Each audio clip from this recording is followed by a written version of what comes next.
Tere, head kuulajad, käes on jaanuarikuu viimane päev, 31. jaanuar ja digisaadet teevad täna teiega Hans Lõugas ja Henrik Roonemaa. Nagu ikka meil on varuks paar lühemat teemat, paar pikemat teemat ja need on, räägime sellest, et kõigepealt tuleb Eestisse üks uus ja eksklusiivse ülipõneva sisuga voogedastusteenus ja me arutame, kas seda on sellel väärt, et veel eurosid välja käia ühe teenuse eest. Siis räägime veel sellest, kuidas sõnavabadus ja voogedastusteenused käivad siin nüüd käsikätt ja miks on suur hulk artiste otsustanud, et Spotify nendel enam ei kõlba ja meie enam Spotify'st nende muusikat kuulata ei saa.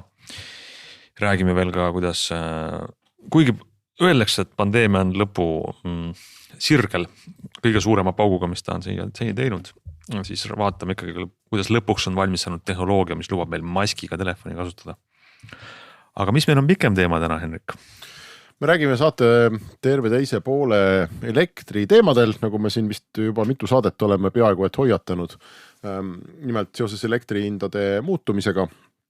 Vaatame korra peale sellele, et kas nii-öelda valem või arvutus oma isikliku elektri tootmisel või ma ei tea, mingi väga suure koduse aku ostmisel, et odaval ajal see täislaadida ja siis kallil ajal kasutada või et kui palju on siis seda, mida nüüd iga inimene ise saaks nutikalt tehnoloogia abil teha, et oma elektrikulusid kuidagi alla tuua või ei ole üldse ja milline see tulevik paistab, sest ega need investeeringud tehakse ikkagi mitte 1-2, vaid vähemasti 10 aastaks, nii et see on meie saate täna teise poole ehk siis pikem teema. Aga paneme siis otsast minema uudistega või mis meil eelmisest nädalast on kõrva ja silma jäänud huvitavat ja räägime Disneyst. Me ei alustagi mitte Apple'ist nagu tavaliselt, vaid me võtame siis selle peaaegu Apple'i moodi firma tegelikult, eks. Mille nimi seekord on Disney, Mickey-hiire firma. Ühesõnaga Walt Disney Company lubas siis, tegi suure uudise teatavaks, et sel aastal 2022 tuleb nende voogedastusteenus Disney Plus suvel välja paljudes uutes kohtades ja nende seas on ka Eesti Vabariik. Nimekirjas on kokku, ma loen siit 42 riiki, 42 riiki. Jeemen, Tuneesia, Katar, Kuveit, Kosovo, Jordaania, Eesti. Lähis-Ida ja Balti riigid on sama spotis, jah, tõesti Eesti, Läti, Leedu. Bahrain. Meie saame siis Disney Plussi. Koos nende teiste riikidega. Ei, tegelikult siin on mõningaid Euroopa riike ikkagi ka, Liechtenstein hakkab praegu silma, San Marino ja Ida-Euroopa ka, Rumeenia, Slovakia, Sloveenia. Kas Poola on ka siin või? On, Poola on siin. Okay. Ma juba arvasin, et Poola on ikka nii suur riik, et nad sinna on oma Disney, et Mickey on sinna olnud lubatud juba. Aga tuleb välja, tavaliselt on, jah. Niisiis, ma arvan, et me võime vist öelda, Hans, selle kohta, et kõige tõsisem konkurent Netflixile, kes on ennast Eestis ametlikult lahti teinud või? Kui sa niipidi ütled, jah, kes on Eestis? Jaa, tõesti, sest meil ei ole selliseid. Jah, ma mõtlen, kui rahvusvaheliselt, siis ma tegelikult ootaks Eestisse HBO-d võib-olla ja mingid nad läbi Telia natukene nagu on, eks, aga mitte nagu sellisel kujul, et kogu kataloog, et seal pigem on mingisugune valik, aga Netflixil on nii palju kui on, et nende oma toodang niikuinii, eks, ja kus litsentsid lubavad näidata, ma ei tea, Friendsi või Seinfeldi või mis iganes asju. Ja Disney puhul me ka tegelikult ju rohkem ei tea, eks. No ei tea, aga ootame jube palju. Väga suur ootuse räämus. Tegelikult vaata USAs on just, et Netflix, HBO, Apple, Amazon ja Disney ja neid on veel, aga see Disney on ka USAs kindlasti üks kõige arvestatavamaid voogedastusteenuste pakkujaid ja see põhjus on väga lihtne, see sõna on sisu. Ehk sisu, Disneyl on tohutu arhiiv sisu, mis on nende oma ja mida nad võivad siis ise lubada või mitte lubada teistel näidata ja ise näidata nii, nagu süda lustib. Ja lisaks Mickey-hiirele on seal ju näiteks Star Warsi seeria. Star Warsi frantsiis, väga suur trump. Koomiksi, mingid Marveli universumi igasugu tegelased, eks. Veel suurem trump, just. ja nii edasi ja me täna ei tea tegelikult eriti palju selle kohta, millega nad Eestisse tulevad. Kas need asjad tulevad näiteks ka eestikeelsete subtiitritega või ma ei tea, või pealelugemisega kusagil või kuidas see üldse kõik välja hakkab nägema ja nad ei ole seda ka öelnud ja me ei tea ka hinda, aga ma natuke spikerdasin meie sõprade soomlaste pealt, kellel see Disney Plus on juba olemas ja hinna kohta mulle tundub, on suhteliselt turvaline väita, et see on 8,99 kuus, sest kogu euroalas... Ilmselt alates siis. Ja vot ma ei tea, euroalas on see hind 8,99. See on väga huvitav, ma hakkasin võrdlema seda hinda siis, et Netflix on meil see number 1 ja hinna mõttes Netflix... Ütleme, kui sa oled, Netflixis on midagi igale sellise demograafilisele grupile, oled sa kooliõpilane või hindad dokumentaali või väärtfilmi ja see hinnaklass on ka selline, et Netflix on ju hakkab 8 eurost 7,99. Kui sa tahad lihtsalt vaadata midagi ja kui sa siis nõuad kvaliteeti ja tahad rohkem vaataja kohti, siis läheb 12 eurot. Ei ole ka üldse, ma ei tea, praeguse inflatsiooni ajastul ma ütlen, et ei ole üldse liiga palju see 12 eurot.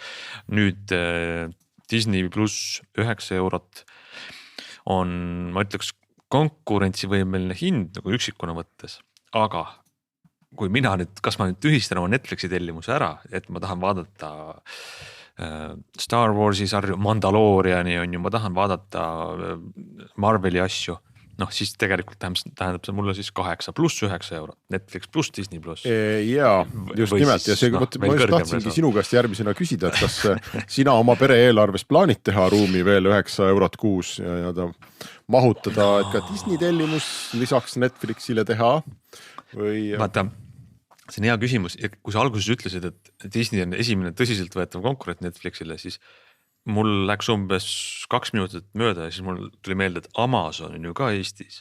Ja. Väga suur platvorm, aga mingit sisu ei ole. Ma vaatasin sealt, kui kolis sinna Briti autosaade, mis oli nende suurim trump, mäletad seda saadet? Ja. Top Gear. Ja pärast seda on kadunud põhimõtteliselt see Amazon. Ja täpselt sama lugu, ma isegi üks päev juba katkestasin selle tellimuse ära, mida ma olin rõõmsalt aasta aega maksnud ja midagi vaadata ei ole ja siis, kui sa isegi leiad kuskilt mingi asja, et võiks vaadata, et see on ju Amazonis, teed Amazoni lahti, siis Eestis ei ole. Eesti Amazonis ei ole, just. Ja mulle tundub, et me hakkame seda veel seoses Spotify'ga täna ka rääkima, aga järjest enam ikkagi firmasid vist avastab, et sisu on paganama keeruline äri. Ja sisu tootmine ja sisuga üldse kuidagi toimetamine või sisuga tegelemine on palju-palju keerulisem kui serverite või võib-olla isegi kui sotsiaalvõrgustike nagu jooksutamine. Ehk Amazon ikkagi, nad just nagu sa ütlesid, see Briti autosaade ja neil oli veel mingeid asju. Nad mingil hetkel ikkagi täitsa reipalt ju proovisid ka seda originaalsisu vankrit vedada, aga nad on ikkagi viimasel ajal mulle tundub päris maha kukkunud ja suur konkurent Apple, kes tuli Ted Lassod ja mingid muud seriaalid, mis oli ka nende enda originaaltoodang. Neil on ka suhteliselt vaikseks jäänud seal mulle tuleb. See on väga huvitav teema, sest selle Apple TV Plus on mis see teenus või? See on väga segane Apple'il see Apple TV ja TV Plus ja plus, ma ei tea. Üks on toode, üks on teenus, üks on see karp. Ja need kõik on natuke, ja mingi asi on veel äpp ja need kõik on umbes sama nimega, jah. Aga mul on hästi keeruline tunne selles osas, et need numbrid me ju ei tea, et kas neil läheb hästi või halvasti, aga ma tean väga vähe inimesi, kes on läinud spetsiaalselt tellima endale selle Apple TV Plussi, et ma nüüd otsisin ja hakkan seda maksma selle eest. Küll aga ma tean väga paljusid inimesi, kes on selle saanud uue arvutiga kaasa, kuna Apple pakub seda ostad arvuti või seadme, saad aasta aega tasuta ja jäänud seda vaatama ja ütlevad, et tegelikult on seal põnevaid asju, seal on uusi sarju ja seal on nagu tähti. Et ta võib olla selline, nagu Apple tihti on sellised, kuidas öelda, nagu allveelaevad või et sa ei märka neid, aga tegelikult lähevad väga suureks paisuvad. Ja nad ei tundu olulised, aga pärast tuleb välja, et on palju tarbijaid, aga see on kõhutunne, et me tegelikult numbrid ei tea. Apple Watch on hea näide, eks, et sul on nagu tundub, et see on mingi pisike asi, aga tegelikult on see umbes maailma kõige populaarsem kell või midagi sellist, et lihtsalt Apple'i numbrid on nii suured.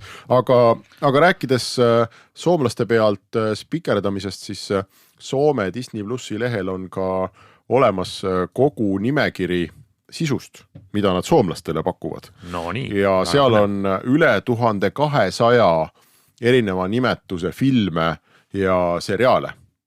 ehk see on, noh, ma vaatan siit lihtsalt väga raske on teha kokkuvõtet teile, head kuulajad, 1200-st nimetusest, aga kui ma siin lihtsalt kerin, et noh, siis on kõik, noh, kogu kullafond, eks ole, Üksinda kodus, Jääaeg, Simpsonid, ma ei tea, nii edasi. Kui see asi kokku võtta, kas sul tundub, probleem on selles nii-öelda jutumärkides uues kraamis, mis peale tuleb, mida me nagu rääkisime just, Amazonil ei tulnud enam uut kraami peale, et sa võid alustada suure pauguga, et sul on hea nagu back-kataloog on ju, sul on Star Wars ja vanad kuldvaramu, aga kas sealt tuleb midagi peale või sa oled nagu Netflix, kes toob välja Squid Game'i ja kogu maailm vaatab seda mingi 1 nädala vahetusega, et see nagu küsimus on mitte siis ainult sinu olemasolevas sisus, vaid et kui palju sa suudad nagu olla konkurentsis tootmises. Ja seda uutu, aga no mõtle, kui sul on ikkagi selline kataloog pakkuda nagu Disneyl, siis sa ei pea väga palju, ei pea pingutama või ma mõtlen ka mina vaatajana,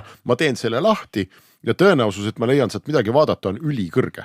Ma võin praktiliselt pimesi vajutada kuhugi Disney Plussis ja juba tuleb midagi, mis on okei. Hea asi, just. Jah, et sellega, selles mõttes on neile nagu kindlasti väga raske vastu saada, aga no jällegi, noh, ma ei tea, Toy Story jäi silma või kõik need, eks ole, Pixar on ka Disney ju. Aga veel kord, et me ei tea, kas need asjad reaalselt, kas kogu see kataloog, mis näiteks Soomes on saadaval, ka Eestisse tuleb või mida me näeme või mida me ei näe, eks, et see selgub suvel. Aga olles lastega pere, siis ma ütlen, et ma arvan, et ma väga tõsiselt kaaluksin seda. Ja ma võib-olla, ärme unusta, et ma maksan ka täna oma teleteenuse pakkujale väga mitu eurot kuus nii-öelda selle laste paketi eest. Minu digiboksis on mingi laste nurk ja see on mina enam ei võta seda. Kuupaksuline teenus. Mul on Netflix juba ja ERR toidab kõik vajadused ära, aga ma kindlasti ma võtan selle Disney Plussi ka lihtsalt, et kuna see on nii hea, see kogu vana kataloog. Küsimus on see, kas ma 6 kuu pärast ka mõtlen veel, et okei, ma olen kõik ära vaadanud põnevad asjad, kas ta püsib. Ja kuhu see meid kõik viibeks, et võib-olla tuleb mingil hetkel see, oota, mida me siin, mida sa ootasid, seda HBO-d, eks ole, ootasid siia ja Hulu on ka mingi sarnane asi, eks. Et lõpuks, kui need on sul siin 6 tükki ja iga üks tahab saada 10 eurot kuus, no siis on juba natukene ebameeldiv, eks. Et siis sa pead hakkama nagu väga kõvasti valima, et mida vaadata ja mida mitte. Aga raske on jah.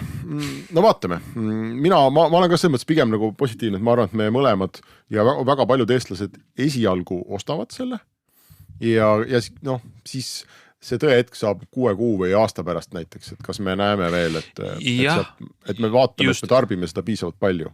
Esimene tõe hetk on see kataloog, mis kataloog Eestisse tuleb ja siis kui on okei kataloog, siis on vaatame, et kas me jääme sinna peale või ei. Aga kui me nüüd lähme voogedastusega edasi, miks ma enne ütlesin, et sisu on kuradima raske asi, USAs on selline huvitav skandaalike lahti rullunud siin viimase nädala jooksul umbes. Nimelt Spotify mingil hetkel otsustas, et nemad hakkavad suureks podcasti keskkonnaks ja ostsid väga suure sadade miljonite eest kokku endale populaarseid podcastereid. Nad ostsid ära terve võrgustik, terve podcasti sellise tootmisettevõtte nagu Gimlet Media aga nemad on veel okeid. Kuigi ka seal tekkis kohe suur hulk skandaale ja Gimleti kõige populaarsem podcast lõpetas ilmumise, sellepärast, et neil töötajad hakkasid mässama ja ütlesid, et töökultuur ei ole kolleegidega arvestav ja mingisugused hullud probleemid olid seal. Et sellega neil läks nagu kehvasti, aga nende kõige suurem nimi on ju Joe Rogan.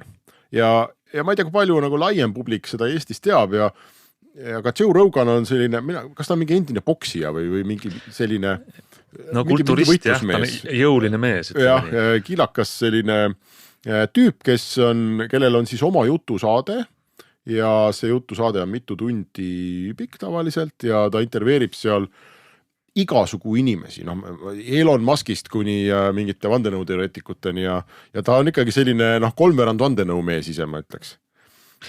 No, see on juba läheb keeruliseks. Ta on kindlasti, minu arust on inimene, kes ei mahu hästi mingisugusesse kasti. Ta üllatab.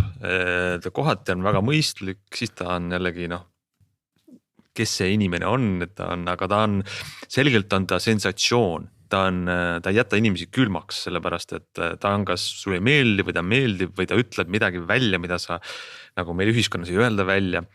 Või siis ta on jällegi nagu eriti Ameerika ühiskonnas, kus on polariseerumine, demokraat ja konservatiiv ja seal vahel ja, ja selline poliitkorrektsus ja kõik, eks, et ta on nagu selle ta sõidab mõlemale poolele nagu toorelt sisse ja ütleb, et te olete seda öeldes lollid, aga seda mitte öeldes seda ja see on kuidagi teinud temast täieliku meedia. No ta on ehe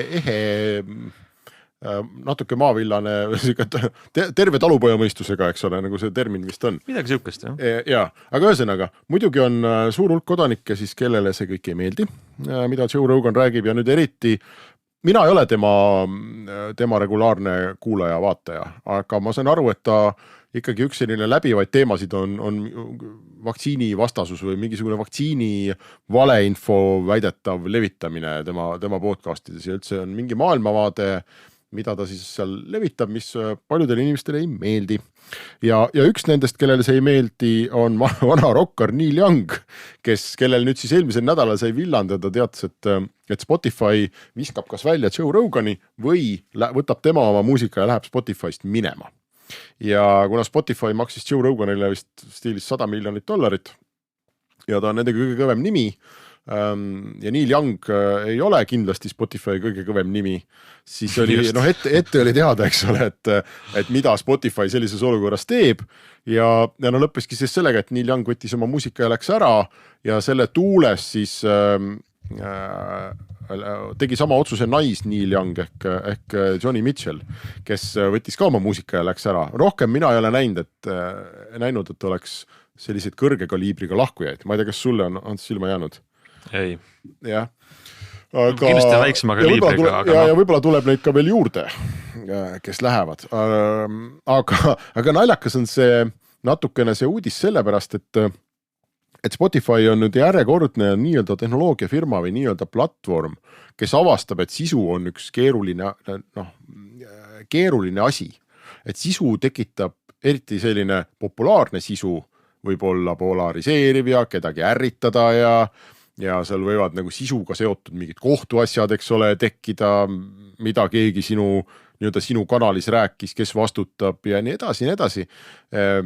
Ja mingi sinu hea sisu võib pooled su kliendid väga närvi ajada ja muutuda ise põhjuseks, miks nad lähevad mõne konkureeriva teenuse juurde, et Apple, ma saan aru, et Apple ilmutas mingi terve lehekülje suuruse reklaami kuskil USA suures ajalehes selle Joe Rogani jama peale ja reklaamis seal Neil Youngi playliste, et ühesõnaga selline nügimine nagu käib, aga ma ennustan, et just nendele suurtele tehnoloogiafirmadele, kes peavad olema okeid kõigi jaoks, igasuguste tarbijagruppide jaoks, et neile hea sisu on potentsiaalselt ohtlik nähtus ja nad ei oska sellega tegelikult nagu eriti midagi teha, et sa võid proovida natukene sellest nagu üle olla ja mitte välja teha, nii nagu Spotify on olnud.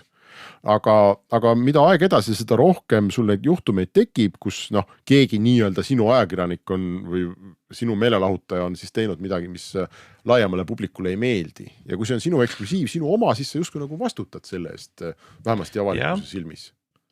Tead, see on huvitav probleem, mis sa tõstatad ja väga õigelt. Ja mõnes mõttes, ma tundub, et meie tarbijate ja ka tegelikult nende podcastijate Joe Rogani ja ka Neil Youngi koha pealt kõik toimib, kõik on hästi. Sõnavabadus kehtib, sa saad öelda, mis sa tahad ja kui sulle meeldib, sa saad mina jalutada, mina saan kuulata ja mitte kuulata. Ja ainuke, kes mängib tulega on siin Spotify oma äriotsustega on ju. Ja võib-olla nad nagu praegu, see ei olnud vist eriti keeruline nende jaoks, nagu sa ütlesid, et üks on vananev rocker ja teine on praegu siuke alternatiivmeedia tõusev täht. Isegi mitte halvas mõttes alternatiiv, aga lihtsalt ta on nagu selline, kes ta kuidagi ei jätta külmaks on ju ja kõik uudised temaga seoses tekitavad furoori ja mis on parem reklaam kui furoor. Aga üks hetk läheb see tulega mängimine nagu võib minna nagu kõvema tagasilöögi anda, et mitte vananev rokkar, vaid tekib suurem lõhe.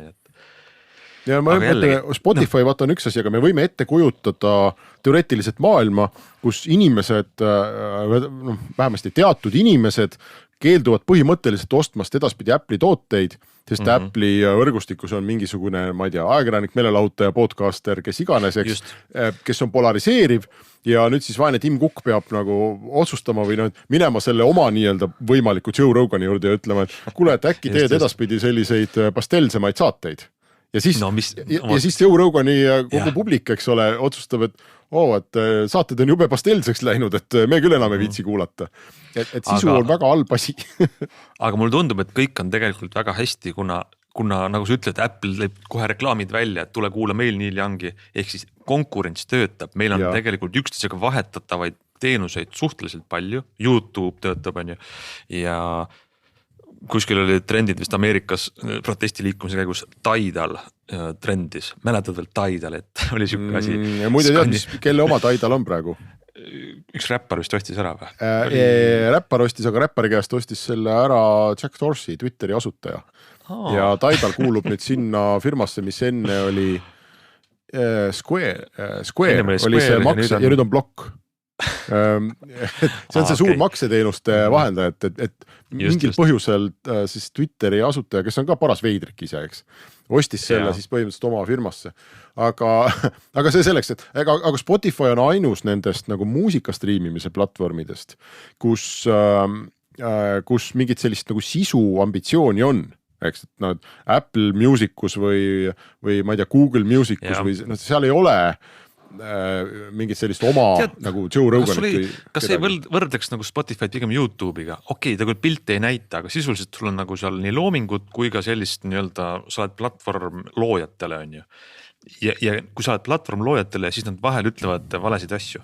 Kas meelega või kogemata või midagi, mis ei sobi.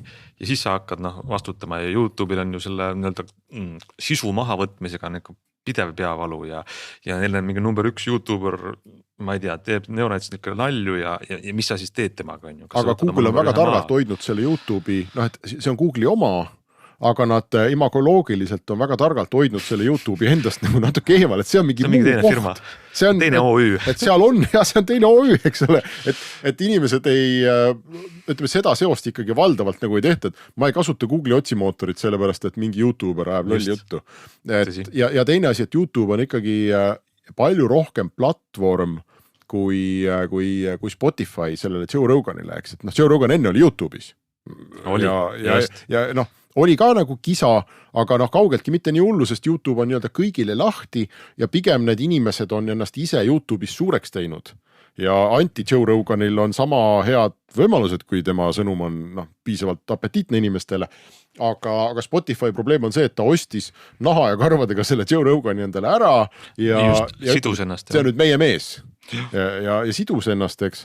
Ja ma ei tea, kuidas nad sellest olukorrast siis nagu välja tulevad, aga mina ei usu, et nad tahavad meediaettevõtteks muutuda. Kui mõnele tundub, et me arutame siin selliseid Ameerika asju, siis täpselt sama küsimus seisab näiteks kõigi Eesti telekomide ees, kes tahavad olla kangesti sisutootjad.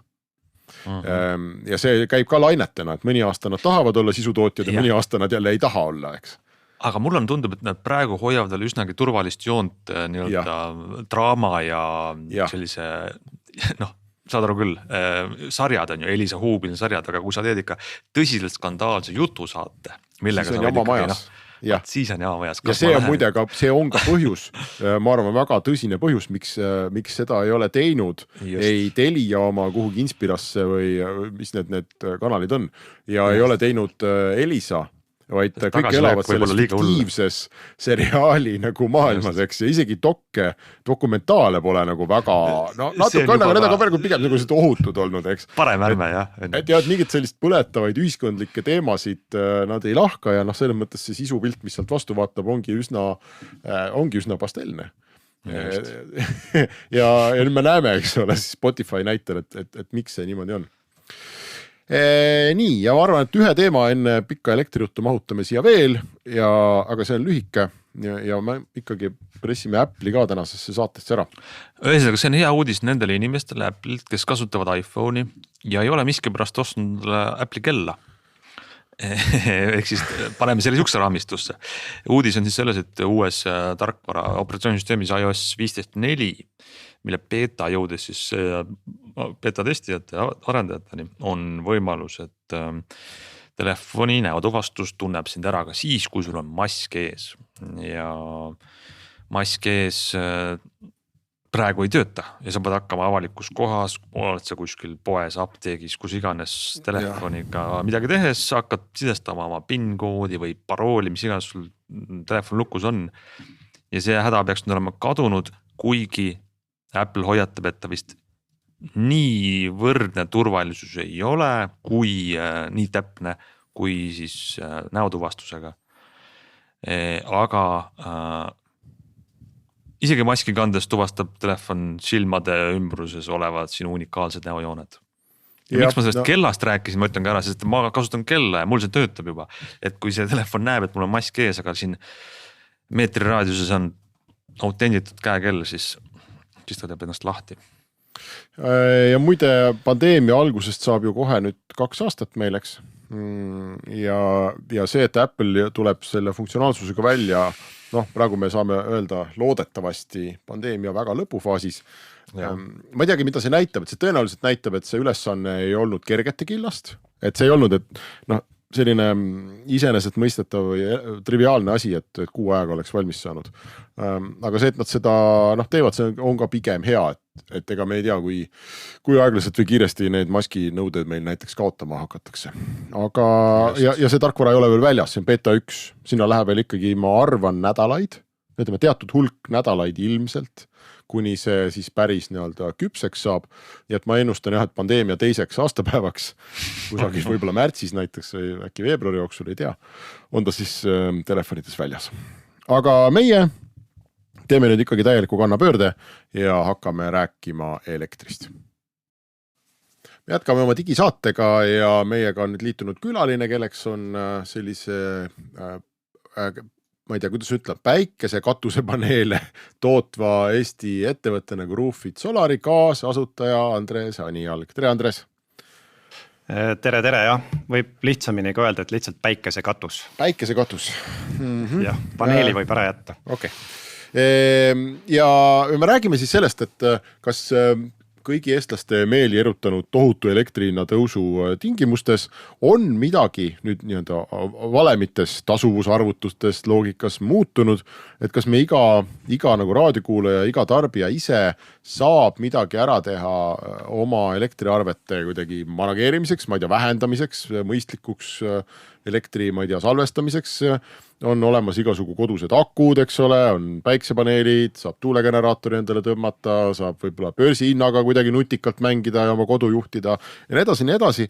Ja siiamaani on olnud probleem, et ega need kõik asjad ei ole üldse mitte odavad ja kui sa seda tasuvust arvutad, siis see on väga pikkade aastate taga, aga võib-olla kui elektri hind teeb 2-3 korda jõnksu ülespoole, siis äkki see ei ole enam nii pikkade aastate taga.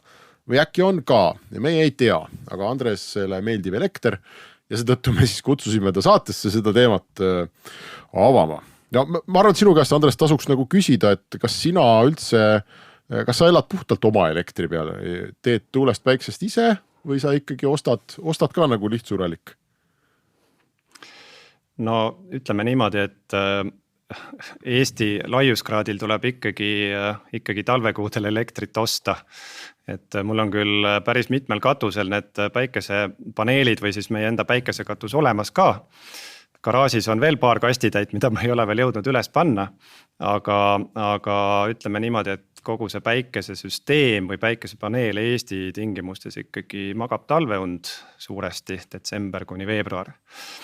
Ja sai siin korra mainitud, et ma olen nii-öelda elektri entusiast ja selles mõttes olen ka, et enne kui need elektrihinnad kõrgeks hakkasid muutuma, oli mul olemas ka juba kodune aku, eks ole, kuhu seda päikeseelektrit salvestada.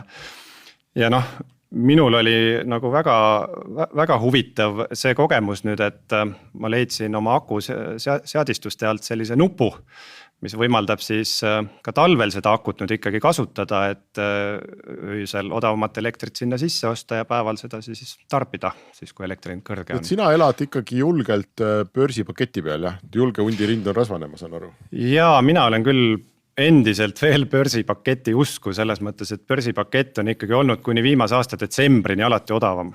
inimestele, et noh, seal eks muidugi inimestele meeldib kindlustunne ja nii edasi, aga noh, ajalugu on vähemalt siiamaani toetanud börsipaketti. Ütlesid veel, et asjad võivad ka muutuda siis või, et kui tehakse parem pakkumine fix paketi puhul või?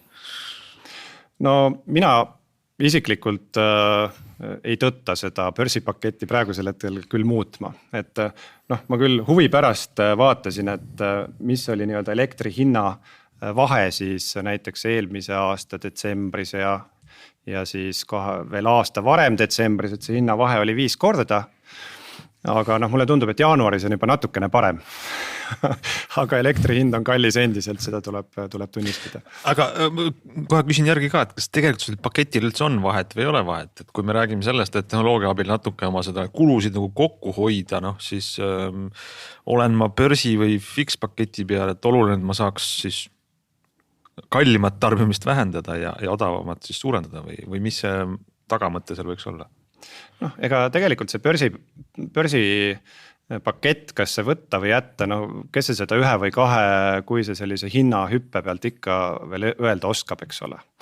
Et lihtsalt noh, mina seda paketti nii-öelda ei tõtta veel vahetama, küll aga ma olen tõesti kodus vaadanud nüüd üle, et mis ma siis teha saan, et natukene nihutada, sest kas või noh, kui ma praegu näiteks vaatasin, et mis meil elektri hind nii-öelda siis täna öösel teeb, on jälle 6 senti, homme päeval on jälle 30 senti peaaegu, nii et no, sina oled siis see, sa valid nüüd äratuskella ja öösel hakkad pesu pesema ja nõudepesumasina paned öösel tööle ja kusjuures nõudepesumasinat ma küll timmin selle aja järgi, et ma panen õhtul siis vaatan, et mitme tunni peale nii-öelda seda nihutada on mõistlik, sest noh, neid äppe on ju olemas, mis näitavad, kuna mõistlik on.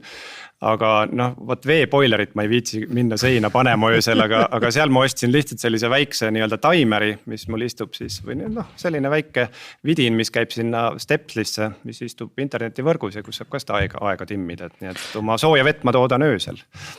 Aga sa pead seda ikkagi nagu käima käsitsi, noh, kujutame ette, et sul on neid võib-olla veel mingi radikas ja õhksoojuspump ja et kas sellist asja ei ole, et on mingi keskne koht, mis istub seal, noh, mis teab, palju börsil elekter maksab ja siis ise tegeleb, et sina ikkagi õhtul enne magaminekut pead kõik oma seadmed üle käima ja ütlema, et nii, nõudepesumasin kell 3 öösel, boiler kell 3:30 öösel.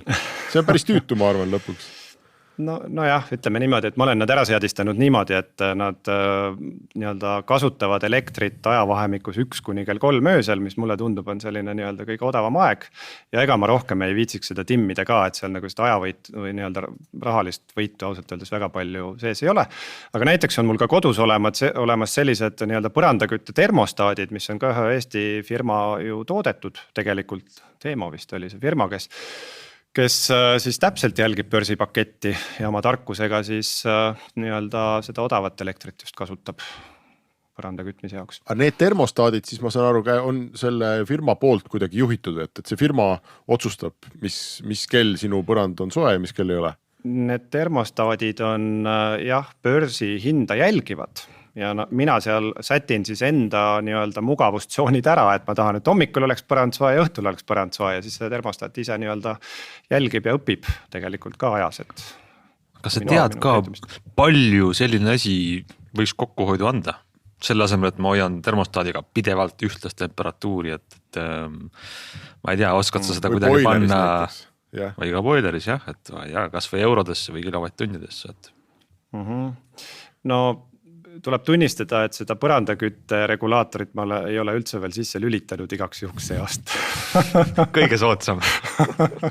Et see, et mitte nagu energiat tarbida on ilmselt ongi nagu kõige soodsam, kui see võimalik on, eks ole.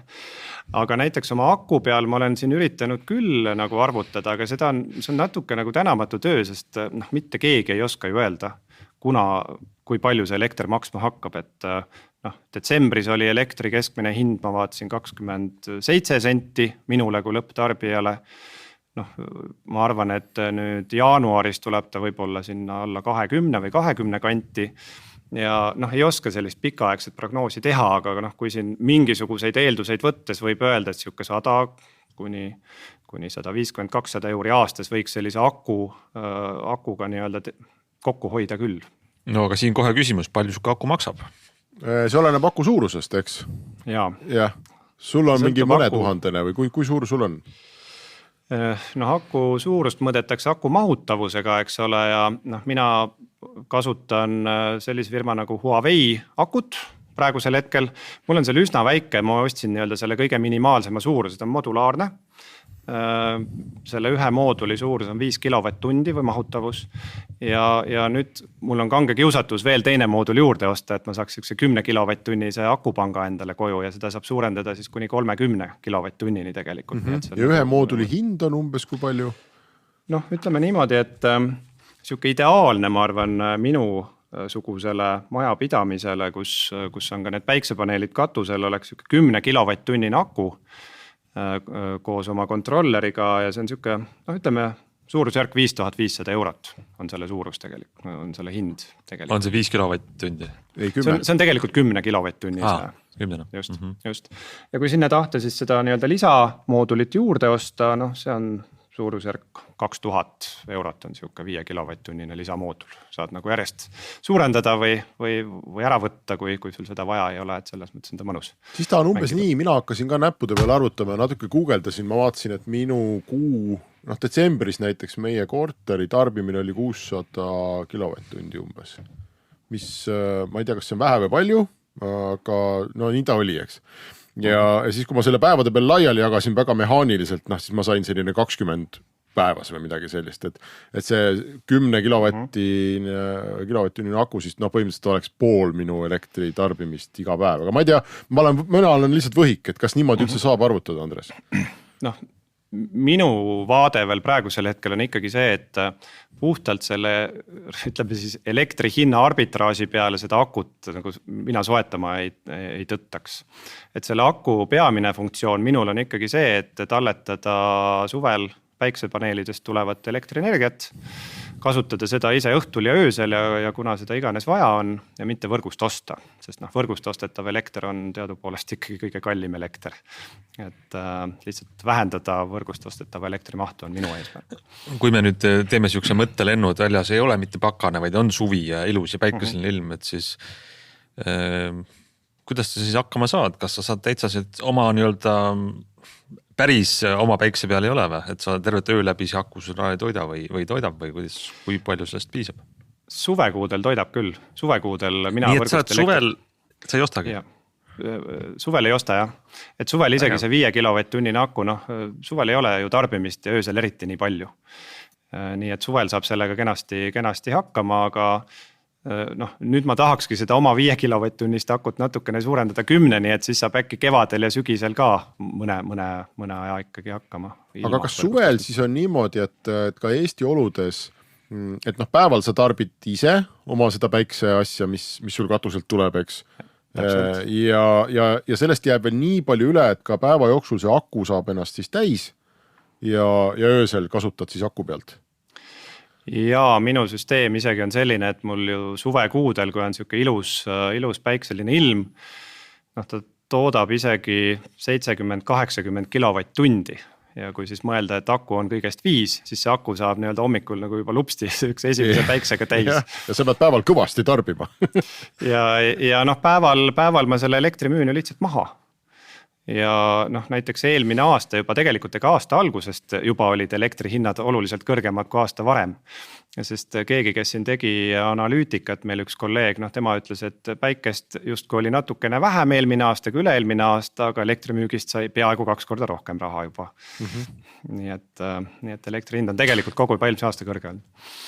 Nii et mul tundub sinu jutust selline nagu moraal olevat ikkagi see, et puhtalt öö ja päevase hinna erinevuse peale ei ole mõtet seda kallist tehnoloogiat soetada, aga päikese, oma kogutud päikese kasutamiseks või müümiseks on juba vaja?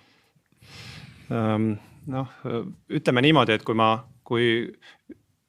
minul, kellel on olemas nii-öelda päikese elektri talletamise jaoks aku, siis see, et nüüd sinna natukene saab teenida lisa veel selle elektri hinna nii-öelda öise ja päevase hinna vahe pealt natuke lisa on ju, see parandab selle aku tasuvusaega. Aga Eesti tingimustes ma ütleks, et see aku tasuvusaeg jääb ikkagi minu puhul ka veel kuskil 15-20 aasta kanti.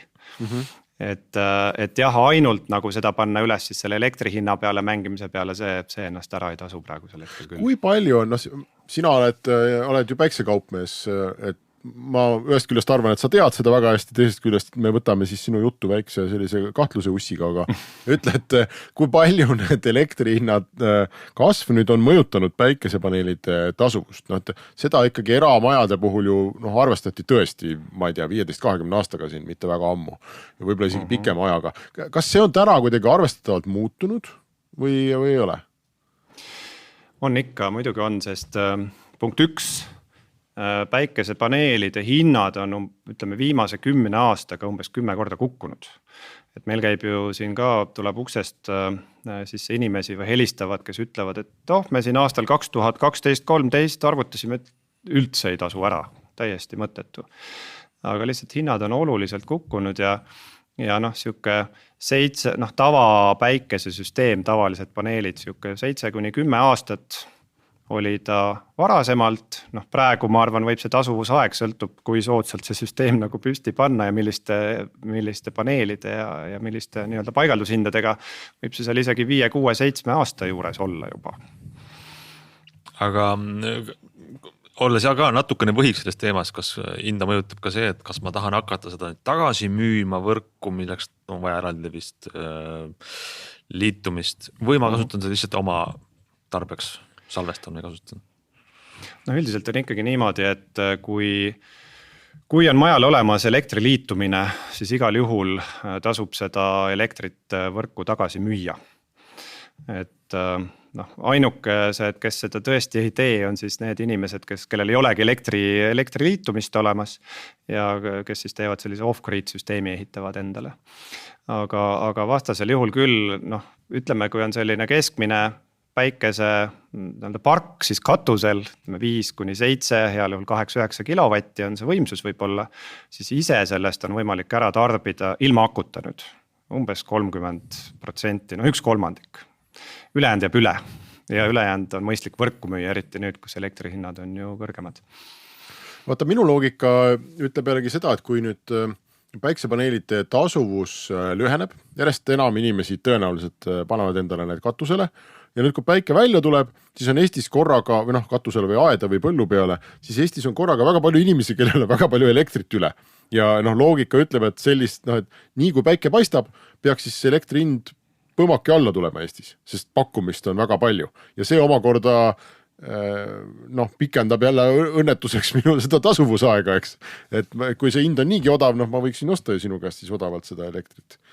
Kas seal on mingi loogika selles arvutuses? Jaa, see loogika on täiesti olemas ja eks ütleme, et päikesepaneel ei ole veel nii palju paigaldatud, et see suur erinevus nii-öelda silma hakkaks paistma.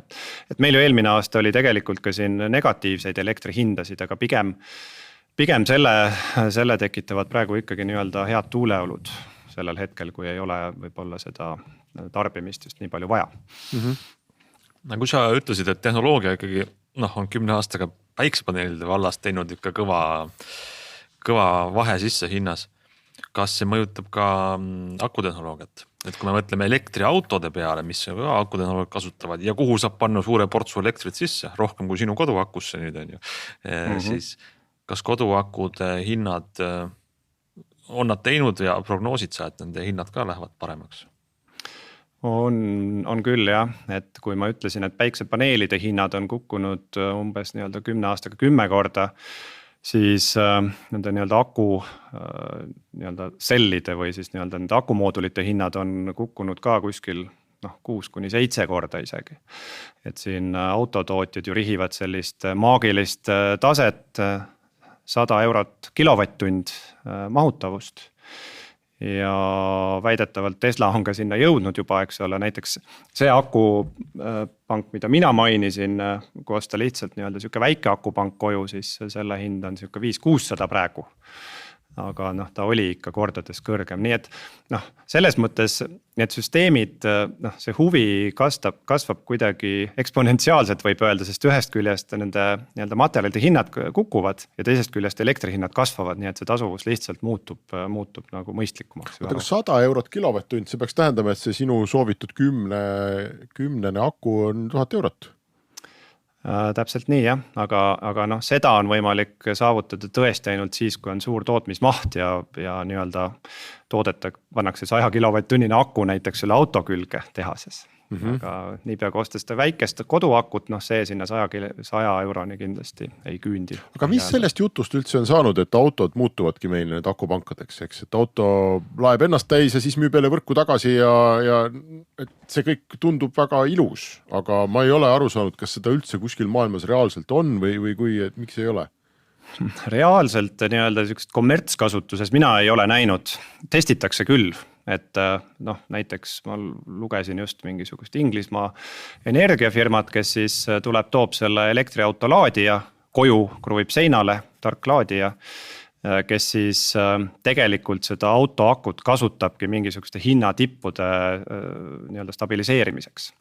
Et noh, kui sul on siis tõesti siuke 50–100 kilovatt-tunnine auto ja neid on sul juba 1000 tükki, siis see portfell on päris arvestatav, et siukest hinnatippe ära lõigata. Ja need inimesed, kes siis on sellise diiliga nõus, et nende autot keegi teine kasutab vahepeal või õigemini seda akut, siis neile mälu järgi kuskil siuke 300–500 naela vist oli see aastas, mis võiks neile siukest lisasissetulekut selle pealt tekitada, aga inimesed natuke pelgavad seda, sest kardetakse, et auto aku elu iga lüheneb ja nii edasi, on ju, et aga pigem nagu uuringud näitavad, et väga palju ei lühene.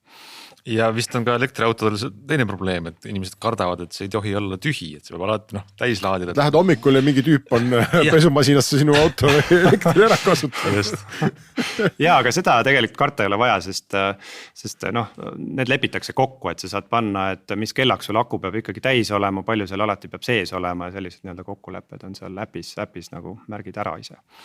Kuidas sa, Andres, üldse vaatad seda konkreetselt Eestis seda elektrituru nagu tulevikku, eks, et kas see hullus, mida me siin nüüd nägime sügisel ja talvel, kas see jätkub veel, lehest lugesin, et see jätkub aastaid, sest me peame ehitama tuuleparki igast asju ja sellega läheb aega. Või mida nüüd siis nagu tark oleks teha, kas koguda raha ja olla valmis selleks, et elekter hakkabki niimoodi maksma, talvel ise ka nagu väga toota ei saa, mis ma tegema peaks? Kui keegi sellele küsimusele oskaks vastata, siis nagu kuulaks isegi hea meelega, eks ole, et üldiselt on niimoodi, et kuna uusi tootmisvõimsusi tuleb juurde ehitada, mis on siis nii-öelda süsinikuneutraalsed ja vanu tuleb kinni panna, mis on nii-öelda juba võib-olla ära amortiseerunud, see kapitalikulu on nagu maha kantud, siis ilmselgelt elektri hind kallimaks läheb selle tõttu. Ja teisest küljest veel ka, et mina kunagi töötasin Eesti Energias, eks ole, kui ma sealt ära tulin 2017 maksis CO2 tonn vist 4 eurot oli selle kvoodi tonni hind, praegu on 90. Ehk see kõik läheb selliste nii-öelda vanade ja nii-öelda ütleme siis odavate elektritootmisvõimsuste hinnale juurde, mis fossiilkütust kasutavad. Aga minu tunne on see, et selline hinnašokk vähemalt avab väga palju silmi. Ja ka väga palju tegelikult võimalusi. Ma näen ise oma tutvusringkonnas, inimesed on hakanud mõtlema järsku selle peale, maja võtab liiga palju nagu energiat tarbib, et mis nüüd teha. Et inimesed hakkavad mõtlema läbi selle ja ma arvan, see on võib-olla see kõige suurem efekt praegu. Ja endiselt vist, ega ei ole ju olemas tõesti mingit sellist targa kodu mingisugust moodulit, mis nagu päriselt siis juhiks minu erinevate seadmete elektri tarbimist kuidagi normaalselt, keskselt, eks. Mitte, et pesumasinal on äpp ja ma ei tea, põrandakütte on ise üle 4G kuskil võrgus ja jälgib hinda, vaid mingi selline kast, mille ma saaks panna. Mina ei tea sellist, kas sina tead? Ei tea ka, et oleks sellist, mis nii-öelda siis kuidagi integreeriks neid kõik võimalikke seadmeid oma vahel, eks ole, et neid seadmeid on lihtsalt liiga palju selle jaoks. Et seal on küll mingisugused andmeprotokollid, mis võib-olla nagu ajas ühtlustuvad, aga üldiselt see efekt nendest mingi pesumasinatest ja ma ei tea, veepoileritest isegi on lihtsalt liiga väike, et sellega tegeleda. Et ma arvan, et kui nüüd hakkavad tõesti majapidamistesse tekkima sellised asjad nagu koduakud või siis elektriautod, sealt on võimalik tegelikult sellist nii-öelda märgatavat nagu efekti saada. Ja neid on küll juba olemas, mis neid agregeerivad kokku või siis kasutavad just nimelt nii-öelda lülitavad sisse ja välja õigel ajal, kui vaja on näiteks. nojah, ma tegelikult vaatasin, meil on näiteks ühistul on sõlmitud fiksleping ja mingil üsna heal ajal, et minu elektriarve oli ala 50 eurot kuus ja ma huvi pärast vaatasin, et kui ma peaks täna võtma fikspaketi, mis see hind siis oleks sama mahu peale ja siis ta oli kuskil 90 eurot kuus. Noh, ütleme, et paneme kiriku keset küla, eks ole, ütleme, et meie sõlmisime heal ajal, aga täna on väga halb aeg. Noh, ütleme, et kui ma natuke ootan, et ma saan selle näiteks, ma ei tea, 70 euro peale kuus. Ja nüüd, kui ma hakkan mõtlema, et kui ma kõik need vidinad ostan ja võrku lülitan ja muudku käin nagu kuutõbine ja vaatan, mis kell pesumasin midagi peseb, et noh, palju ma reaalselt nüüd siis säästan. Ja mulle tundub, et lihtsalt nende summade juures see ei saa tavakorteris olla mingi ülemõistuse summa. Et mulle tundub, ma vaatan siin pigem selline 10 eurot kuus võib-olla seda säästu äkki. Ja see ei ole selline eelarve, eks, mille pealt ma saaksin hakata ostma mingit tohutut elektroonikat siia kokku ja pesumasinat juhtima. Et see lihtsalt ei tule välja, on minu tunne. Ja sellepärast need startupid, kes on üritanud ka nii-öelda sündida või nii-öelda tekkida, mis just nimelt sellisest eraisikute tarbimist juhivad ja selle pealt kokkuhoidu sääst, nad ei ole jõudnud lihtsalt kahjuks edasi. Et selle seadme enda oma hind on lihtsalt nagu liiga kõrge veel. Aga eraisiku elektritarbimises, mis on kõige suurem nii-öelda kuluartikkel, kas see on ikkagi meie laiuskraadil küte? Küte ilmselt, jah. Ja kindlasti ikkagi küte ja talvekuudel küte, jah. Aga suvel hakkab muide juba jahutus tulema, mul kõik naabrid panevad konditsioneere endale, keda esimesed 7 aastat, kui me siin elasime, keegi ei pannud ja nüüd on juba mitu tükki katusele ilmunud. Et see läheb ka, mulle tundub teemaks.